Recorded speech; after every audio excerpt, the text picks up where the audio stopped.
Welcome back to this lesson. This is EO M309.06, How to Plan a Lesson. I am Stevie Parker, and this lesson will go over teaching points 2 and 3 in detail. This is part 2 of the series. The second teaching point is preparing for a lesson. So a well-prepared and positive learning environment can actually enhance a lesson and the learning experience for the cadets, which is why it's vital to prepare. When selecting a lesson location, there's a variety of factors that should be considered. So the type of training to be conducted. So think about a drill versus a aviation lesson. They wouldn't be conducted in the same way, which means they would require a different location. Any activities outlined in the IG, size of group being trained, size of the location, lighting of the location, ventilation of the location, possible noise distraction, and the suitability of visual aids. So if you need a projector or if you need the chalkboard, those are things that you need to consider when it comes to the suitability for use of visual aids.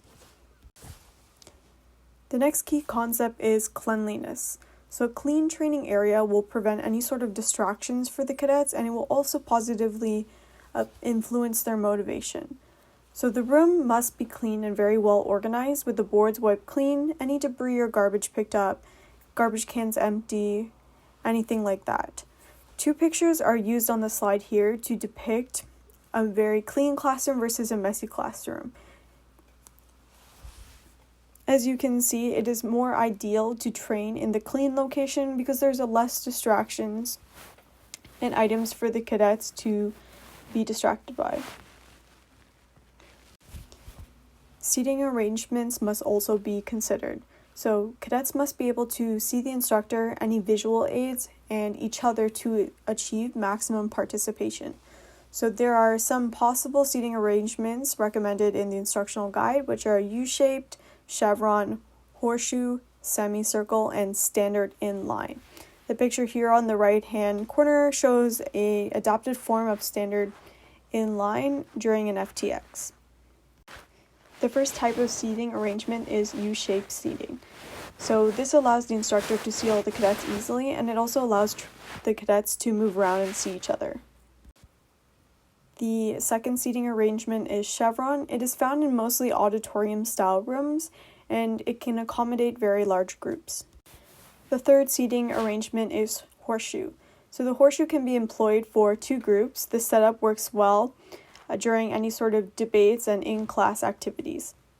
The fourth seating arrangement is the semicircle. So the semicircle allows the instructor to have a very good view of the cadets, and the cadets a very good view of the instructor. The very last shape is, this is the end of teaching point 2. There's a confirmation activity for a Google form that you can use in order to check your understanding of this lesson. So it's in the description. I recommend that you pause the video now, complete it, and then continue the video once you're done. Welcome back. We're going to begin teaching point 3, which is describe the lesson plan format.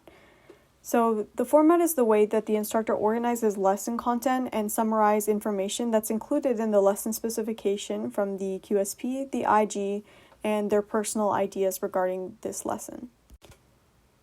The instructional guide recommends that lesson plans have a specific format order. The order is introduction, body, end of lesson confirmation, and conclusion, each with its own specific purpose. So the introduction's purpose is to build the cadets' interest and motivation. The body's purpose is to present and explain each teaching point. The third end of lesson confirmation's purpose is to confirm the cadets' comprehension of the lesson, and then the conclusion's purpose is to summarize key points and identify future lessons. The introduction is the key part of the lesson because it's your first verbal interaction with the cadets, and it should gain the cadets' attention immediately. Everything that you have to say has to be, they're hanging on to every single word. However, it also does need to follow certain questions and answer them. So at the beginning of the lesson, you need to answer, what are the cadets expected to accomplish at the end? So the performance standard. Where does the lesson fit into the cadet program? And finally, why is it important for the cadet to achieve these objectives? So the what, where, and why. Arguably, the body is either the most important or the second most important part of the lesson plan, because this is where the content is presented, explained, and supported.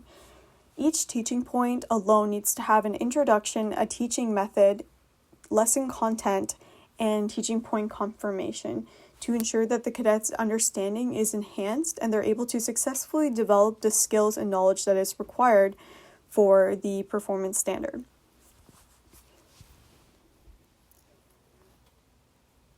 For teaching point confirmation, they may have oral questions, games, role plays, in-class activities, or practical activities that are suggested by the IG in order to confirm every single teaching point has been learned. The third section of the lesson plan is the end of lesson confirmation. So the end of lesson confirmation has two main purposes, which are to ensure the cadets have understood the entire lesson, and the second is to identify any weaknesses in performance and correct them. Similar to each teaching point, the end of lesson confirmation will have its own oral questions, games, role play, in-class activities, or practical activities that are necessary in order to ensure that the cadet has learned and understood all components of the lesson.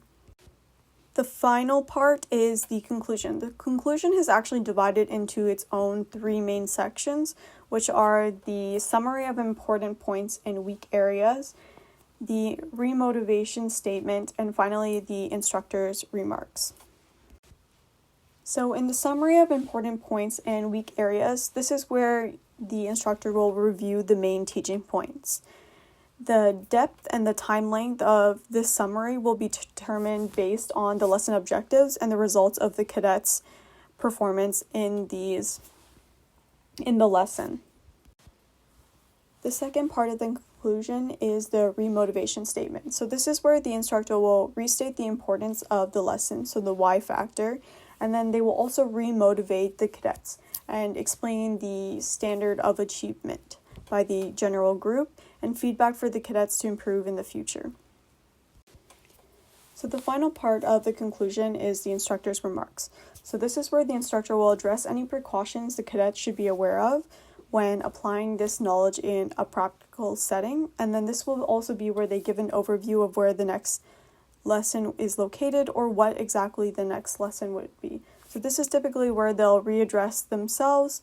This is where they will say what the next lesson is and who it's with, and then how the cadets will get there from point A to point B.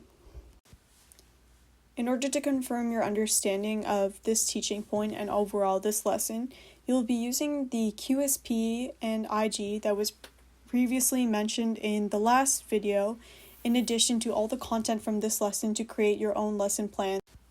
In the first video, you would have researched the content, and using the CCSAM method, you would have determined what was relevant, what was current, and what you're going to use. And now, using the information regarding how to structure a lesson plan, you're going to use one of the templates provided to you in order to create your lesson plan, and then you will be teaching it within the next couple weeks.